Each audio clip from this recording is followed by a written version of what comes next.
I'm Sandra Carlisle, and this is Everyday Penny, where we talk about money, business strategy, and marketing. The topic of today's short talk is Stuck in the Middle, growth hacks for creative businesses that don't have time to waste. So, as creative entrepreneurs, we've all been there. You know, you put out your work, you do the work, and then there's crickets, nothing. And you're out pounding the pavement, talking to people, showing people your work, maybe doing shows, and it's just not getting any traction. So you feel stuck, like you're spinning your wheels and not going anywhere. Maybe you're a graphic designer with amazing skills, but can't seem to land new clients. You're a photographer with a killer portfolio, but then again, crickets on your scheduling calendar. The struggle is real, friends, but fear not, because today we're diving into some tips that can help you bridge the gap. And even more importantly, how to smash through the roadblocks even when you're short on time. I'll be arming you with some actionable tips and out-of-the-box strategies without sacrificing your sanity or precious free time. So let's start with a simple yet very important, and it's a catch-22. You need clients to grow, but you need a killer portfolio to attract those clients. Now, how do you go out there and get a portfolio together? How do you attract those clients? Well, some of the things that I have done now and in the past is offer my services as like a beta test to so many people on like a Facebook ad. So what I did is I put out a Facebook ad offering a logo to the first three people who the first three people who responded to my ad and my beta test. Now, because it was out on Facebook, I got a lot more than just 3 people.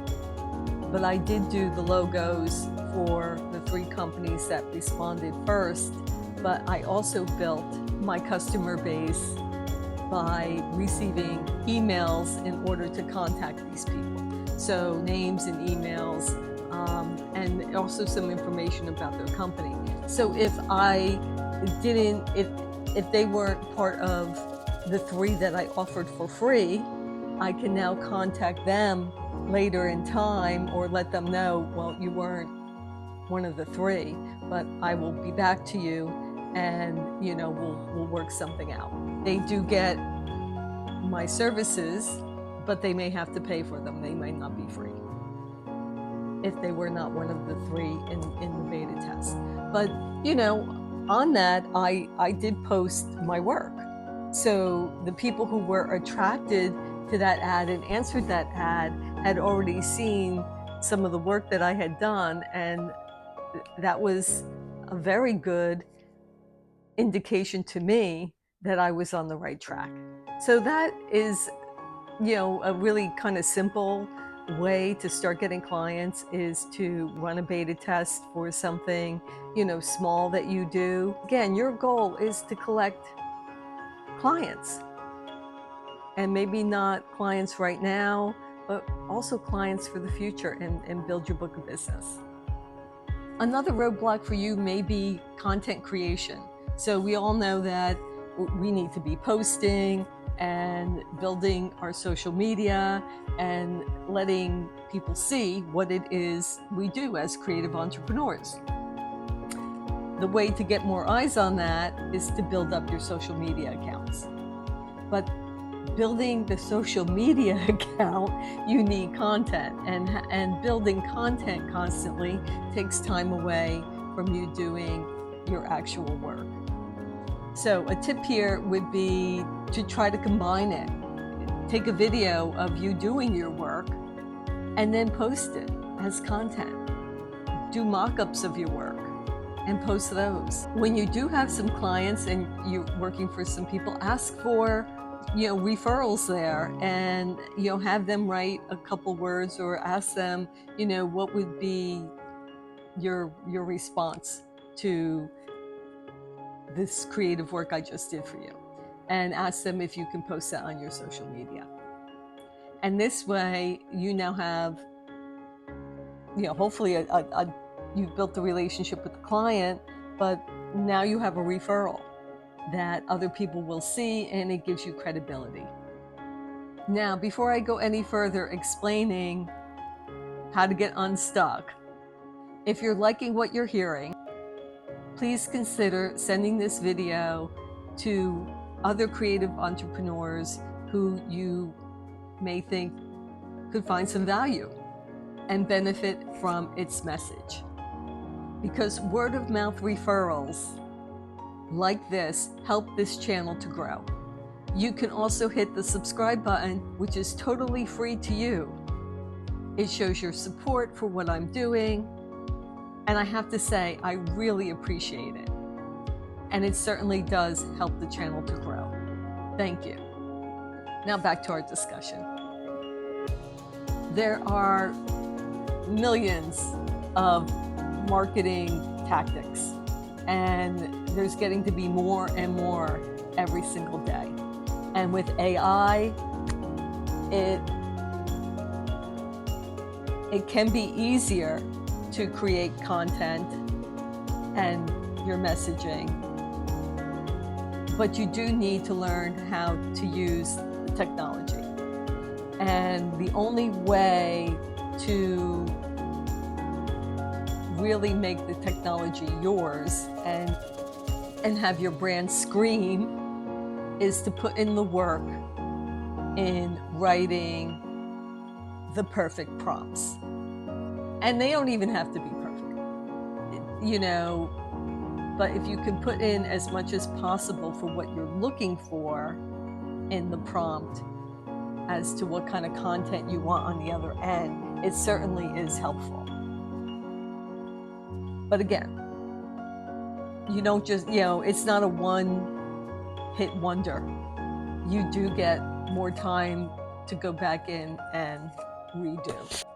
So like I said, it's not a one-hit wonder. You can manipulate the script to continue until you get what you want. And what you also should be saying and letting, if you're going to use AI, is it may be helpful to tell them what platform, social media platform, if that's what you're using, or, more specifically, who is your audience? Who are you making this content for? And so you should design a prompt with that audience as the person that AI would be writing the content for. And you can describe them, however they are, which would be, are they a student? Are they a young adult? Is it a married couple? Single people? Women? Men? Non-binary? Who are you writing for? And who are you trying to get eyes on your material? So if you can write the perfect prompt, what you are asking AI to do, that question can change as you're building content and different things along the way. So along with time. So again, I said this was going to be a short video, so I'm only going to give you those 3, but there will be a whole series, and I'll be putting more and more information as we go along. So today we conquered the client catch-22, which is you need material to show. So you have to create because you're a creative entrepreneur, so you have to create a portfolio so that you have something to show. The content conundrum, which is building content to get eyes on what it is that you do, to try to build your audience and get more people that resonate with you onto your mailing list so that you can actually have a conversation and build a relationship. And the third one was the marketing mysteries, which is there's so many marketing opportunities nowadays. Where do we start? And I'm suggesting you start with AI and you typed in a prompt describing your target audience and the people that you're looking to do business with, or the person you're looking to do business with, even more importantly. The smaller you can niche down, the better it's going to be. This is always better to be the big fish in the small pond than the small fish in the big pond. And this is also all about your time. You need to manage your time and figure out, how much time you're going to put into here, how much time you're going to put into building your portfolio, and then your content. So I hope this video has been helpful. If you do need more information or you actually need help in this area, you can always go to my website, Wealthy Palette Media. Actually, it's wealthypalette.com, and see the services that we offer. If you're in my area, I may be talking to a group and talking about writing prompts for AI and trying to get content that you're looking for. So you may want to come out and listen to that. All right. Thanks a lot for watching, and have a great day.